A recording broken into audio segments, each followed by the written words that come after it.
ایک ہری پگڑی کے مولانا نے مجھ کہا کہ مولانا لوگوں نے کیا کیا. ایک مولانا بول رہا تھا کیا کیا. جو کچھ کیا ہے مولانا الیاس نے کیا ہے. میں نے کہا شرم نہیں آتی تم کو؟ کیا الیاس قادری نے مولانا بنایا؟ کتنے مولانا بنایا؟ الیاس قادری تو ایک آدمی کو بھی ملا نہیں بنانے پر قادر ہے.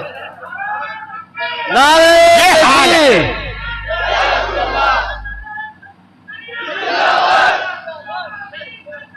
تاج الشریعہ جیسا ہو.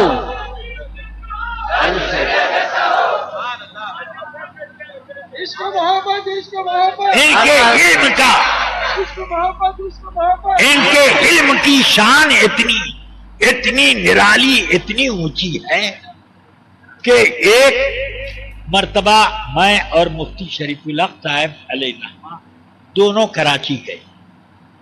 ان کو پتا چلا کہ یہ دونوں آئے ہوئے ہیں تو 3 بجے رات میں زیارت کے لیے تشریف لائے. ان کا یہی طریقہ ہے کسی سے ملنے جائیں گے تو کوئی دیکھ نہ سکے کہ ارے کسی عالم سے ملنے گئے. ہاں ٹھیک نقب لگانے کے وقت ان کو ملاقات کا شوق ہوتا. ہاں گھروں میں نقب لگانے کا جب وقت تو اس وقت یہ چلتے ہیں کہ کوئی پہچان نہ لے کہ فلانے عالم کے پاس گئے. تو اب آئے مفتی صاحب کو بھی انہوں نے کچھ نذرانہ دیا, مجھے بھی دیا. تو میں نے لے کر یوں رکھا اور پھر میں نے کہا لیجیے, میں نے قبول کیا. یہ اب آپ میرے لیے حرام ہے لینا. میں نے کہا معاذ اللہ توبہ توبہ, یہ کیسی بات کر. نہیں, کوئی چیز دینے کے بعد واپس لینا تو شرعاً حرام ہے. میں نے کہا کب سے آپ مفتی بن گئے؟ یہ حضرت مفتی بیٹھے ہوئے ہیں, یہ مفتی صاحب بیٹھے ہیں, آپ کیوں فتویٰ دیتے ہیں؟ ایسا فتویٰ آپ کو دینے کا حق کیا ہے؟ کیوں حضرت؟ اب مفتی شریف الحق صاحب سے کہتے ہیں کیوں حضرت یہ لینا مجھے جائز ہے؟ کہاں بالکل جائز ہے, کوئی قباحت نہیں. علامہ بالکل صحیح کہہ رہے ہیں. تو اب اتنا بڑا علم کا سمندر ہے یہ, مگر کیا کیجئے گا کہ سمندر رہ گیا پانی سوکھ گیا. سبحان اللہ. حضور محدث کبیر, حضور محدث کبیر, نائب قاضی اسلام, ممتاز الفقہا, شہزادہ جد الشریعہ.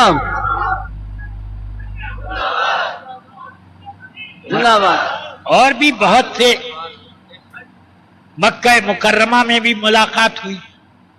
اب وہ آئے ملنے کے لیے, ٹھیک 3:30 بجے آئے.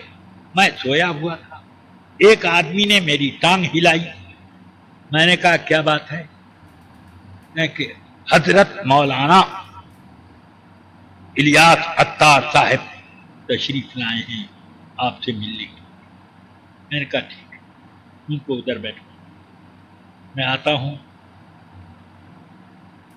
تو میں اٹھا, سوچا کہ اب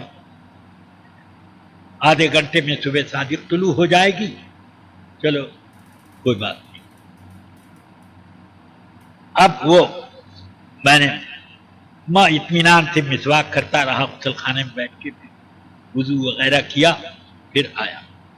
میں نے کہا کہاں ہے مولانا, بلاؤ. تو آئے, مصافحہ وغیرہ ہوا. پھر صبح صادق ہو گئی. میں نے کہا کہ آپ تو وہاں نہ جائیں گے پڑھنے, میں تو یہیں پڑھتا ہوں. کہ نہیں میں آج آپ ہی کے پیچھے پڑھوں. ٹھیک ہے, ٹھیک, کوئی بات نہیں. تو اب ہم لوگوں نے نماز پڑھی. میرے ساتھ 6 آدمی تھے, وہ بھی شریک تھے. اور یہ بھی اپنے 3 آدمیوں کے ساتھ شریک ہوئے. ہو گئی. اس کے بعد وظیفے وغیرہ سے فارغ ہونے کے بعد اب وہ فرماتے ہیں کہ آپ مجھے کچھ نصیحت کرنی. میں نے کہا میں نصیحتیں تو نہیں کر پاتا ہوں، خود نصیحت کا محتاج ہوں، مگر آپ نے تقاضا کر دیا ہے تو صرف 3 باتیں میں عرض کروں. نمبر 1، میں نے سنا ہے کہ ان وہابڑوں کے پیچھے نماز کے لیے آپ کھڑے ہو جاتے. یہ کیا بات ہے کہ ہاں اس رمضان تک یہ ہوتا تھا، مگر رمضان میں مولانا مفتی عبدالحلیم صاحب میرے ساتھ تھے. انہوں نے دیکھا مجھ کو تو کہا ان کے پیچھے نماز نہیں ہوتی ہے، تو اس لیے میں نے چھوڑ. اس کے پہلے پڑھتے. میں نے کہا خیر چھوڑ دیا، اچھا کیا، جتنا پڑھا ہے وہ سب یاد رکھیں. سب بے نمازی والی ہے، وہ بے نمازی والی نمازی. ہاں اٹھک بیٹھک ہے، تو مگر کیا کروں، کبھی کبھی مجبوری ہو جاتی ہے. میں کہا کیا مجبوری؟ تو یہ دیکھیے نا، کل ہی گیا تھا میں طواف کرنے، تو ان کی جماعت کھڑی ہو گئی، میں طواف چھوڑ کر کے بھاگا، مگر پھنس گیا. تو اب بیماروں کی طرح آلتی پالتی کر کے بیٹھ گیا اور اشارے سے رکوع سجدے کی کیفیت بناتا رہا. میں نے کہا کہ ٹھیک، ایک بات مجھے بتائیے کہ جو آپ کو بیمار نہیں جانتا وہ لوگ کیا سمجھ رہے ہوں گے کہ یا تو یہ کوئی اناڑی جنگلی نماز پڑھ رہا ہے، اور یا یہ بالکل معذور لنگڑا لولا لنجا آدمی. دو میں سے ایک ہی تو سمجھے گا. ہاں یہ بات تو ہے. تو میں نے کہا کہ ایسا کام کیا کروں. اب مجبوری تھی نا، طواف کے لیے میں گیا تھا.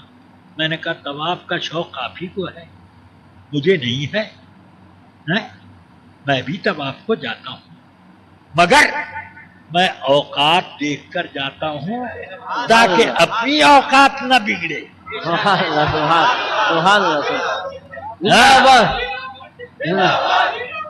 زندہ باد. ان کی فجر کی نماز کے بعد گیا. اب کون سی اقامت ہونے والی ہے؟ اسی طرح میں ظہر کی نماز کے بعد پہنچ گیا کبھی، اور اکثر تو میں یہ کرتا ہوں کہ 10 بجے رات کو جاتا ہوں، 1 بجے تک جو کچھ ہوتا ہے میں کرتا ہوں. میں نے کہا کہ ایک نفلی طواف کے لیے ایک اتنا بڑا گناہ کہ جس میں ایمان بھی خطرے میں پڑے، یہ مناسب نہیں تھا. اچھا ٹھیک ہے، اب آئندہ سے میں احتیاط کروں.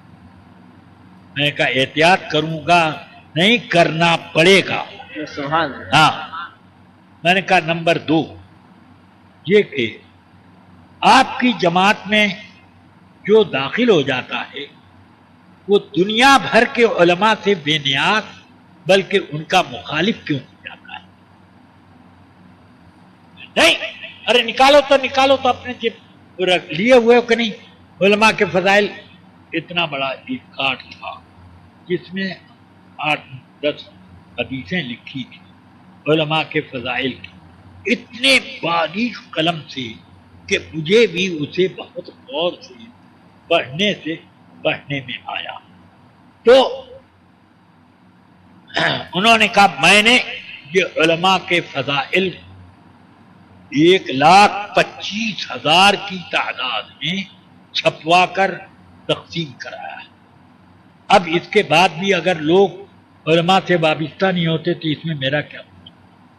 میں نے کہا کہ نمبر 1 تو یہ کہ مجھے یہ سمجھ میں نہیں آتا کہ ایک آدمی سر کھلا گھومتا تھا بلبلی جھاڑے اور آپ کی تنظیم سے متعلق ہوا اور ہری پگڑی چپک گئی. اب وہ کبھی بھی ہلتی نہیں. یہ مجھے سمجھ میں نہیں آتا کہ جو آدمی ہری پگڑی چپکا سکتا ہے تو وہ عالم سے کا متعلق کیوں نہیں بنا سکتا.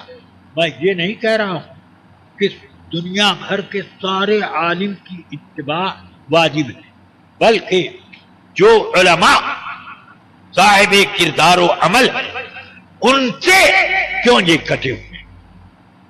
ان سے کیوں؟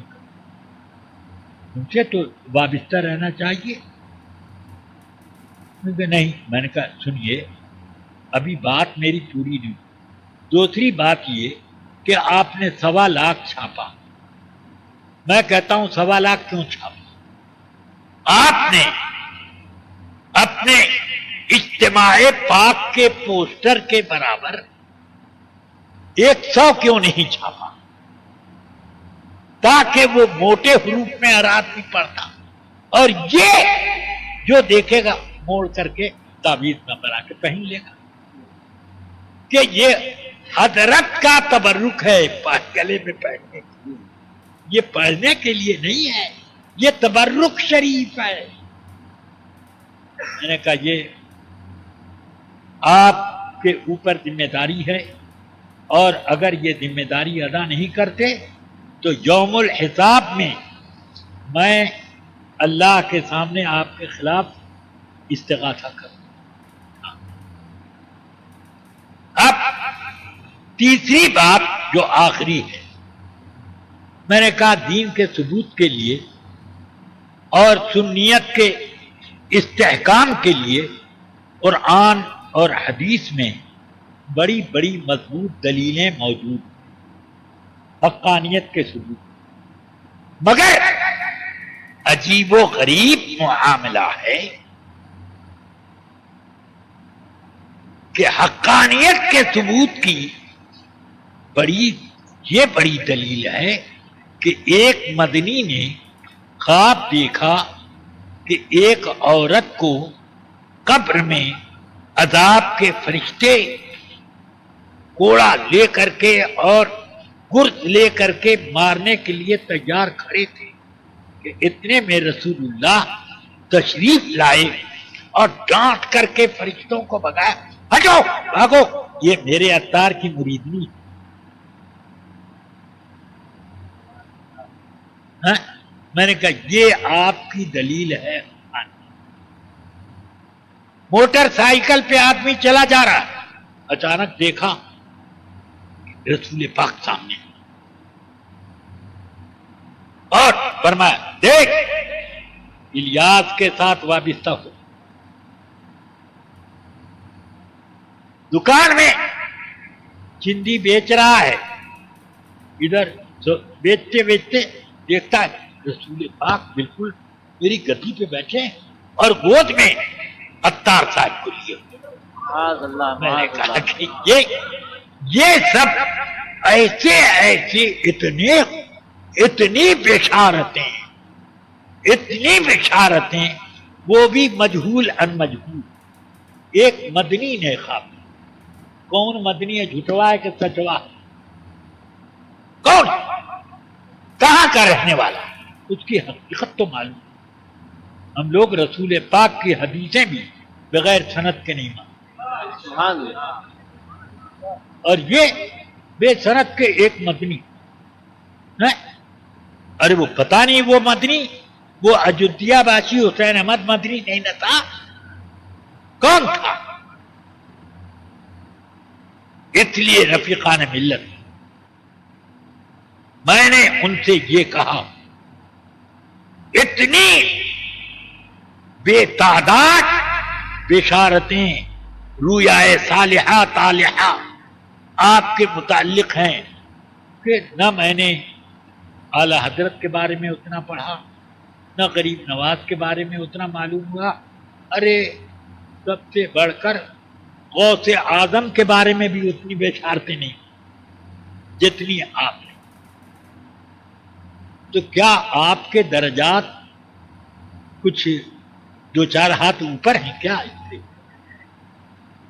میں نے کہا کہ اب ایاد قدر خود شناس. میں نے کہا باتیں اور بہت سی ہیں، یہ 3 ٹھیک کر لیجئے تو اس کے بعد 300 اور پیش کرو. اب یہ 3 درست کر لیں. مگر اب اللہ توفیق نہ دے، انسان کے بس کا کام ہے. فیضان محبت عام تو ہے، عرفان محبت عام. اللہ تعالی ہم سب کو دین پر استقامت عطا فرمائے. اور رفیقان گرامی یاد رکھو کہ میں پہلے کبھی جب تک یہ جماعتیں نہیں تھیں کبھی میں ہری پگڑی بھی باندھ لیتا تھا، کبھی سفید بھی باندھ لیتا تھا. مگر ان کے وجود کے بعد سے کوئی مفت میں اگر ہری پگڑی یا سفید پگڑی اترے عود میں ڈبو کر بھی دے تو میں باندھنے کو تیار نہیں. حضور محدث کبیر، حضور محدث کبیر. اب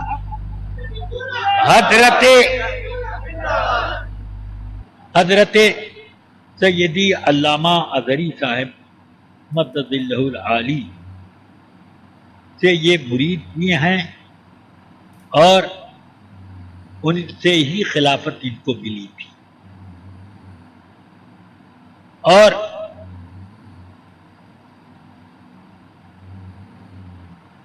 حضرت کے پاس یہ آئے کہ حضرت اجتماع ہے ہماری کانفرنس کا، تشریف لائیں کہ بھائی تم ظہیر الدین کے پیچھے نماز پڑھتے ہو اور ظہیر الدین کا تعلق ہر فرقے سے ہے دوستانہ، تو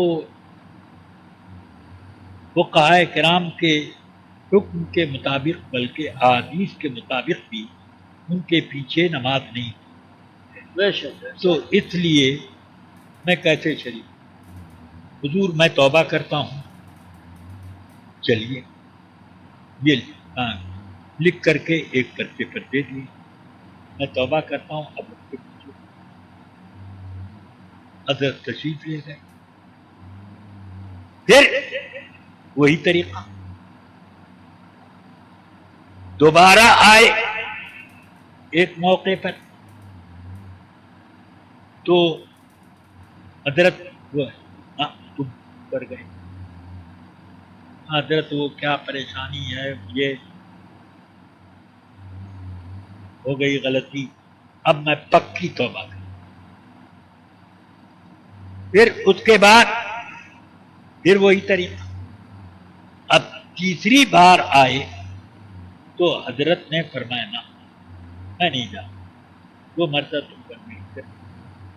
تو بڑا اصرار، تو انہوں نے کہا کہ مجھے حضرت 6 مہینے کی مہلت دی. 6 مہینے میں اگر وہ علماء کونسل سے الگ ہو گئے تب تو میرا سارا قصور دھل جائے گا، اور اگر نہیں ہوئے تو میں ان کو چھوڑ کچھ بھی ہو جائے. کہا لکھ کر دو، لکھ کے دے دو. اب لکھ کر دینے کے بعد 6 مہینے، پھر 6 مہینے، پھر 6 مہینے، پھر 6 مہینے، اور پتہ نہیں کتنے 6 مہینے گزر گئے، مگر اب تک کوئی نہ وہ بدلا نہ یہ بدلا. اب حضرت کے پاس چوتھی مرتبہ کرنا، حجت تمام ہو گئی. اب میں نہیں جانا. ان کے کی کانفرنس جو تھی اس میں مولوی ظہیر الدین نے تقریر میں کہا قبر میں 3 سوالات ہوں گے، مر ربک ما دینک اور ما تقول فی آدم. 3 سوال. مسلک کا سوال کہاں ہوگا؟ مسلک کا سوال تو قبر میں ہوتا ہی نہیں، اس لیے مسلک کی لڑائی بے سود ہے. اب ایک بھونچال مچا بمبئی میں.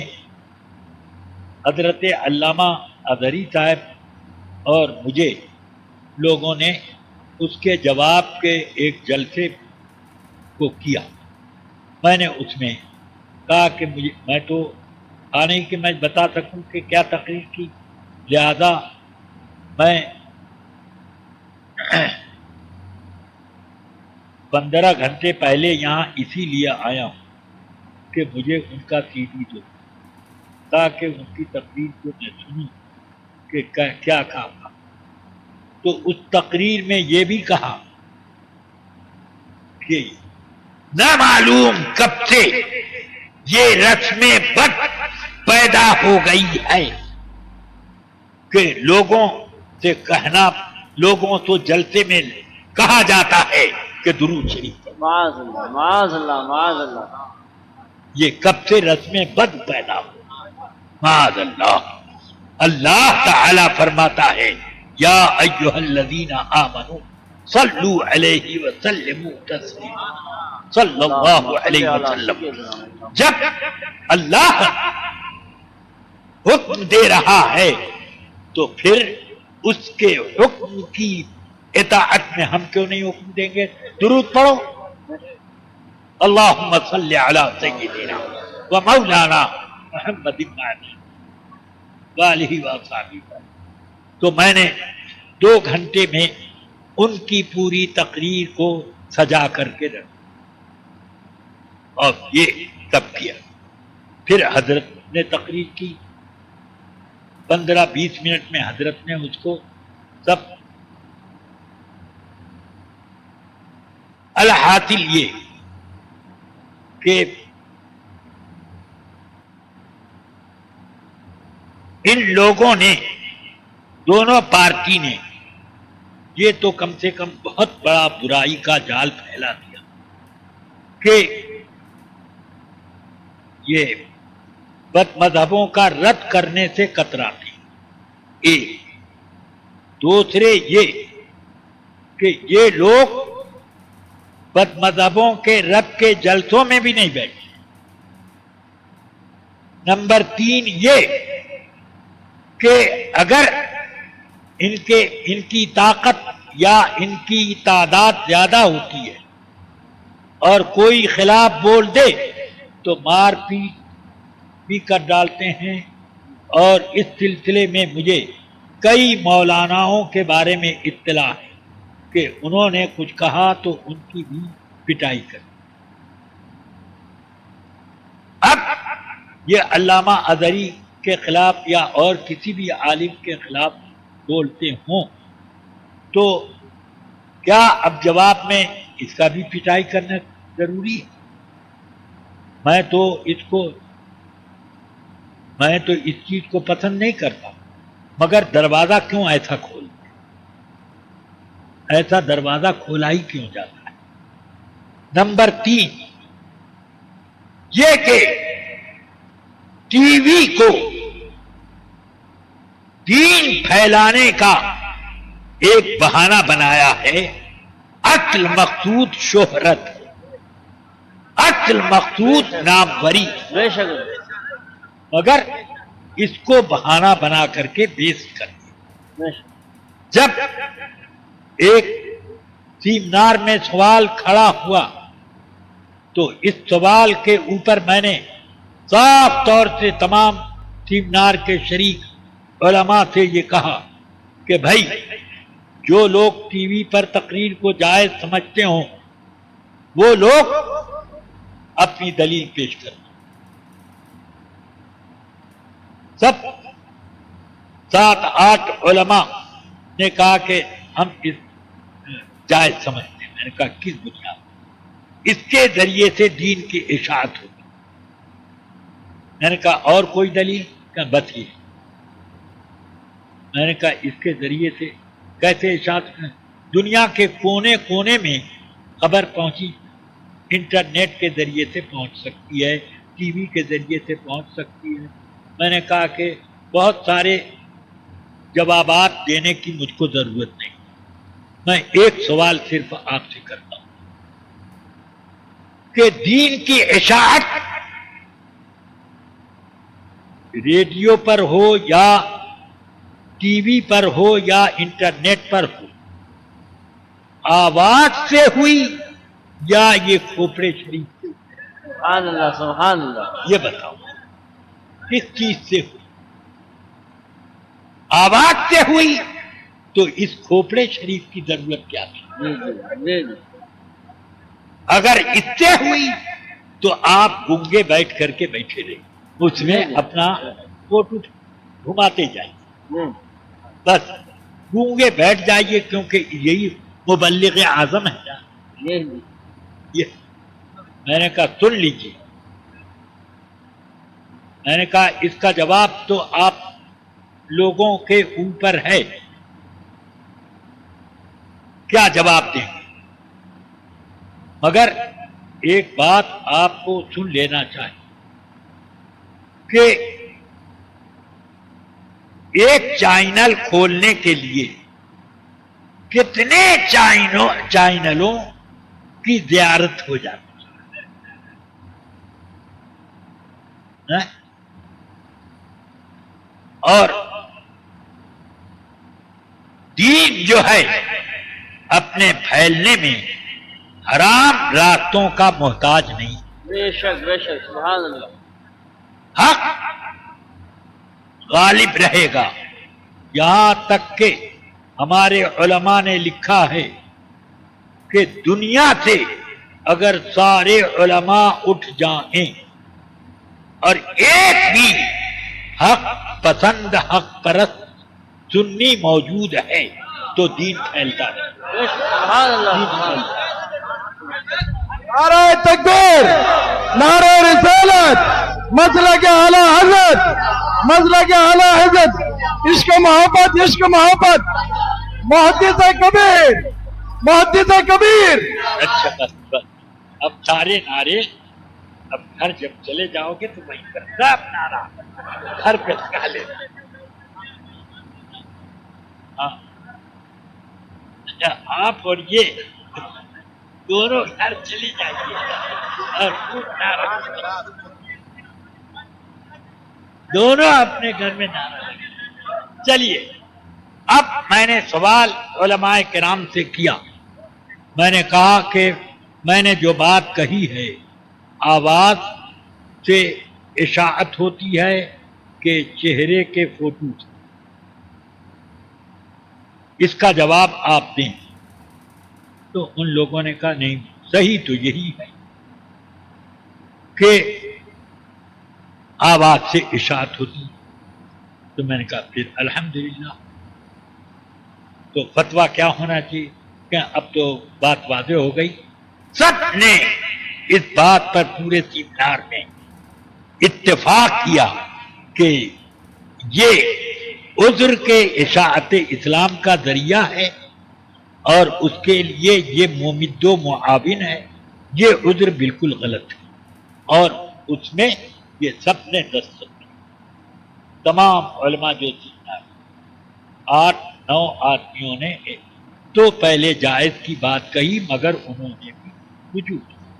مجھے بڑی خوشی ہے کہ اب بھی ایسے علماء موجود ہیں کہ جب حق ان پر واضح ہو جاتا ہے